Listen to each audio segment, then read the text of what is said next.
नमो नमः। प्रवाचिका अहंतया जोशी संस्कृताध्ययने समेषां स्वागतम्।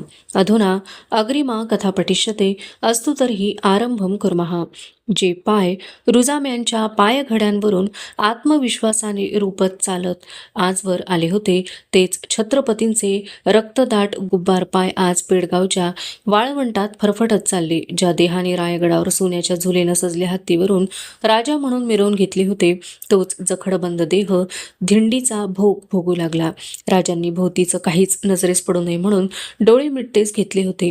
कुलेशांचे डोळे उघडेच होते, पण त्यांना दिसले तरी काही भासत नव्हते.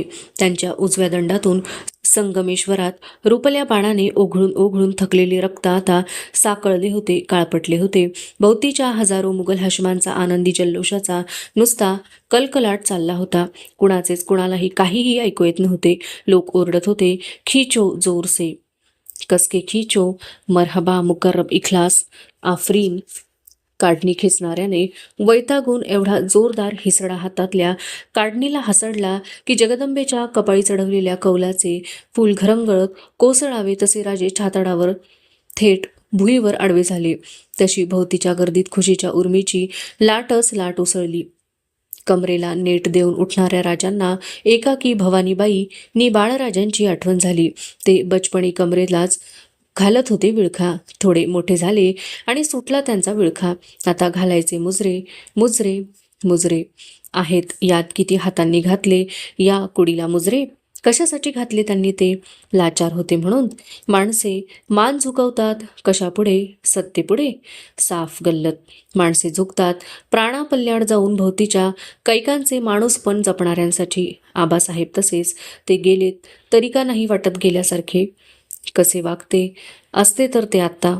आणलेले गर्दीमुळे बुजलेले उंट सांडणीस्वारांनी चुचकारून कसे तरी एकदाचे बसते केले. त्यावर लादण्यासाठी राजांना आणि कुलेशांना काढण्या धरलेले हशम खेचू लागले.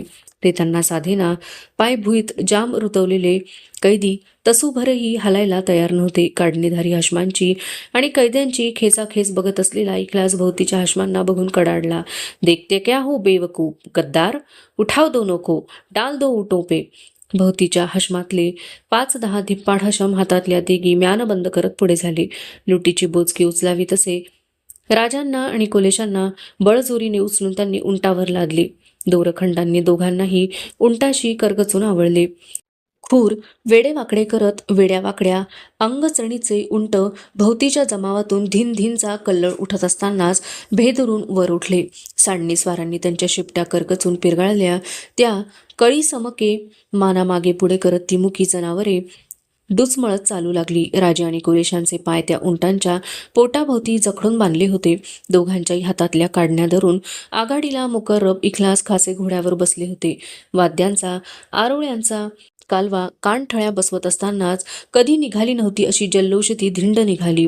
वाटेवर येणाऱ्या मौजे बुद्रकातली औरंगची रियाया मुकर्रब व इखलासवर खोबरे आणि खारकांचे तुकडे फेकत हर्षाने नाचत होती. दिवस ईदसारखा साजरा होत होता.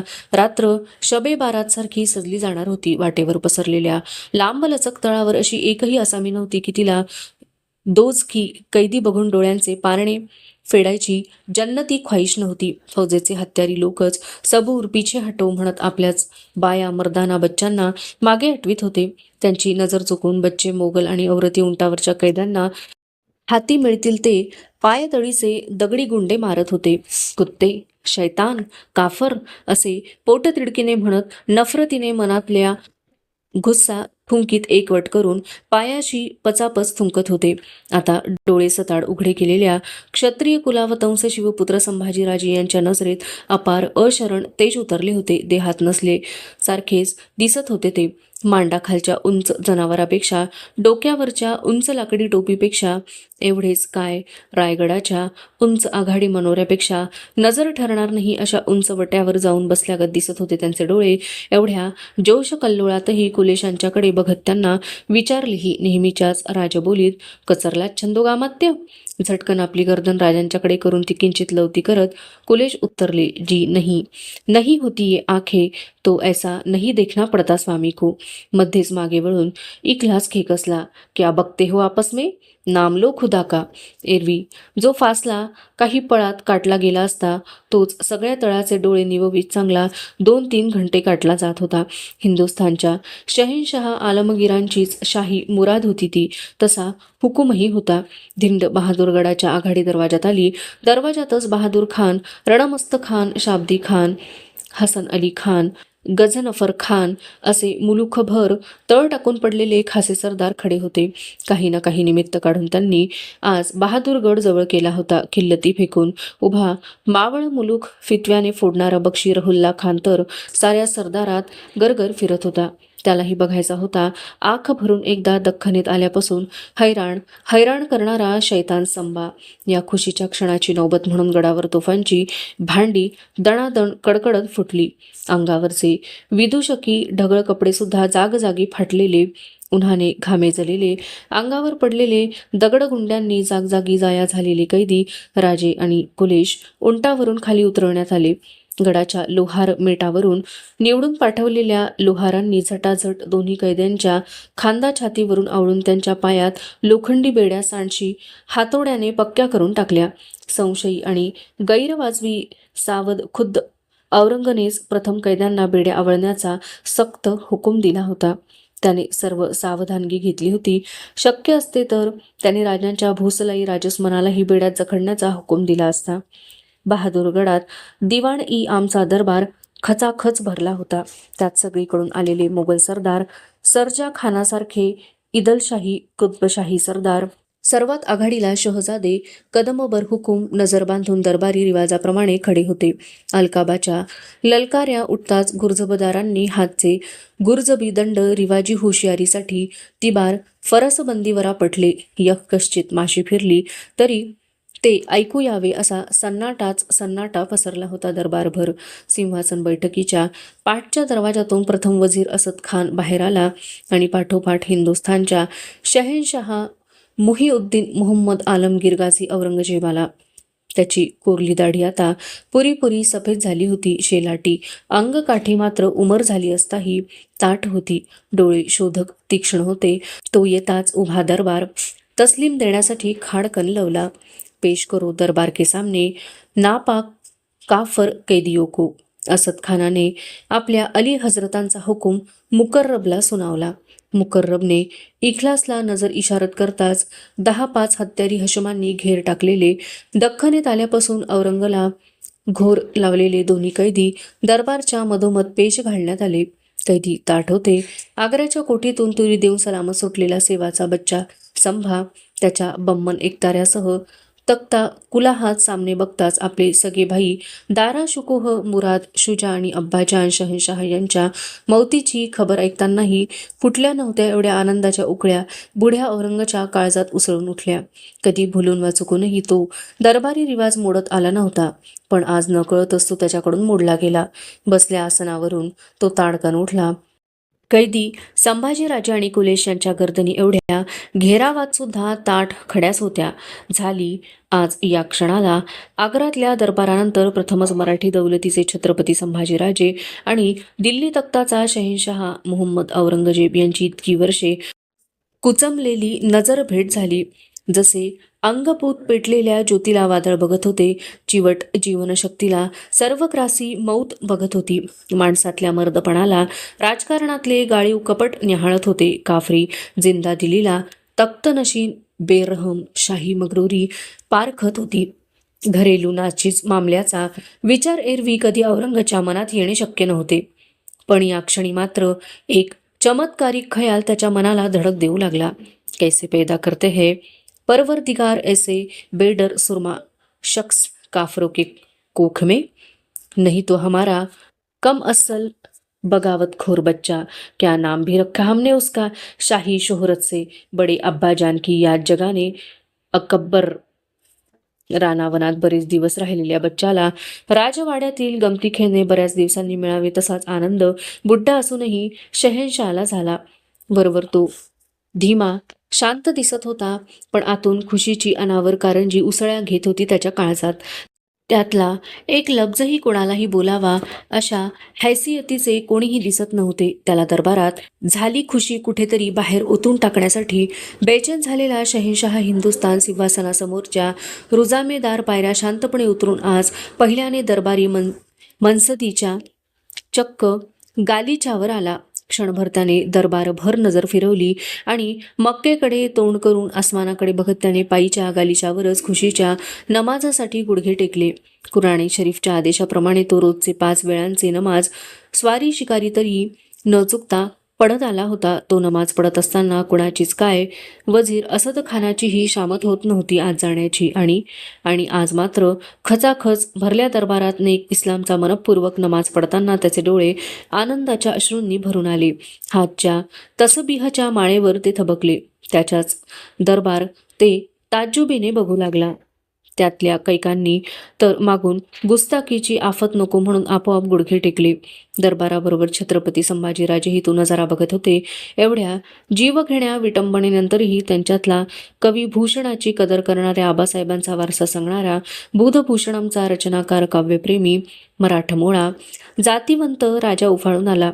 छंदोगामात्य कवी कुलेशांच्याकडे रोखून बघत भरला दरबार थरकून जाईल अशा संथ पण ठणठणीत राजबोलीत ते म्हणाले, एवढी चर्या केलीत आमच्याशी काव्याची हयातभर छंदोगामात्य करून दावा या औरंगला बघताना आत्ता काय वाटतं त्याचं काव्य. या क्षणी हाती कलम नाही असं न म्हणता निघाल्या धिंडीने पुरते घायाळ झालेले कविकुलेश त्या नुसत्या शब्दांनीच ढवळून निघाले. झटकन गर्दन वर घेत राजांच्या कपाळीच्या फिसकटल्या शिवगंधाकडे बघतच राहिले. प्रत्यक्ष औरंगाच्या सेवेला खिदमतगार रुजू होणार नाहीत अशा तत्परतेने शारदेचे मानकरी कनोजी शब्द त्यांच्यासमोर हात जोडत रुजू झाले. आपोआप त्यांच्या ओठातून ते त्वेषाने बाहेर प्रगटले. जो आज्ञा सुनिये राजन हो तुम साचे खूब लढे तुम जंग तुव तप तेज निहार के तखत त्यजत औरंग. त्या दोघांच्या पासून दूर असल्याने औरंगला ते ऐकू येणे शक्य नव्हते. दरबार मात्र ते ऐकून चळवळला. जागेतून कुजबूज उठली. क्या बकता है कुत्ता काट दो जबान हरामजादे की. असली शायर है क्या मिसाल है शायरी सबूर आस्ते जबान काट जाएगी इसी दरबार में. दरबारी कुजबुजीची दखलही न घेता नमाज पडून उठत बादशाह मुकर्रबला म्हणाला, ले जाओ इनको कोठी में हटाव सामने से. औरंगच्या एकाच वाक्यावर दरबारी खसखस खाटकन थांबली. उत्तरला तसा औरंग संथपणे पुन्हा पायऱ्या चढून दरबारातून निघूनही गेला. दरबार उलगला. साखळबंद कैदी कोठीकडे नेले जाऊ लागले. त्या खतरनाक आणि आजवर हैराण केलेल्या कैद्यांना बहादूरगडासारख्या शाही ठाण्याच्या कोठीत ठेवणेही औरंगजेबाला काही मानवले नाही. त्याच्या हुकमानेच दुसऱ्याच दिवशी दरबारी पेश करण्यापूर्वी निघाली होती तशाच धिंडीने तशाच वेशात दोन्ही कैदी कोरेगाव जवळच्या तुळापूर ठाण्यालगतच्या वडू बुद्रुकात बंदोबस्ताने आणण्यात आले. अकलूजहून हल्लेला औरंगचा 60,000 फौजी तळ बहादूरगड धरून कोरेगाव तुळापूर वडू भागात राहुट्या टाकून दाटून पडला होता. इथेच होता संतश्रेष्ठ ज्ञानोबा आणि तुकोबा यांच्या तोंडून स्फुरलेले संत बोल ऐकून पुलकित झालेल्या इंद्रायणी आणि भीमा यांचा पावन संगम. या संगम काठालाच मावळतीचा पुढा धरून 2 भक्कम खांब रोवण्यात आले होते. हशमांच्या कढ्यातून आणलेले दोन्ही कैदी उंटांवरून खेचूनच पाय उतार करण्यात आले.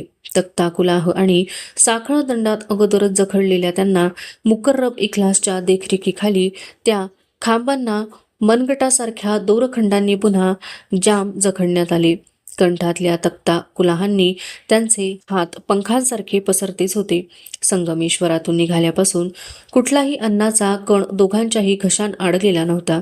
चेहरे ओढले होते त्याने त्यांचे, पण डोळे मात्र शरीराच्या वेदनांचे कडे फोडून अपार शांत आणि तेजवंत दिसत होते. त्यांची मने जशी उतरली होती त्यांच्या फक्त डोळ्यात. आवश्यकता नव्हती तरीही जाड पात्याच्या नंग्या तिघी हातात घेऊन मुकर्रब आणि इखलास सरदारांनी हमीदुद्दीन कैद्यांभोवती पहारेकऱ्यांवर देखरेख करीत इकडे तिकडे फिरत होते. एकाच भयाने कुणी सांगावे, भूतांसारखे अचानक उपटणारे मरहट्टे आलेच आणि घडू नये ते घडलेच तर याच खांबांना खुद्द आपणाला जखडण्याचा हुक्म होईल हजरतांचा याची खातरजमा होती. म्हणून एकसारखे बहादूरगडाच्या रुखाने बघत ते कुणाची तरी वाट बघत होते आणि कैद्यांभोवती हजारो हत्यारबंद हशमात खळबळ माजली. आ गए. बहादूरगडाच्या रुखाने धुळीचा लोट उठवीत 500 पठाणांचे एक पथक आले. हाताच्या इशारतीनेच पाठच्या दौडत्या पथकाला रोखत बक्षी रहुल्ला खान पायउतार झाला. त्याचा मालक आलमगीर गाझीनेच त्याला खलबतात घेऊन कानमंत्र देऊन पिटाळला होता.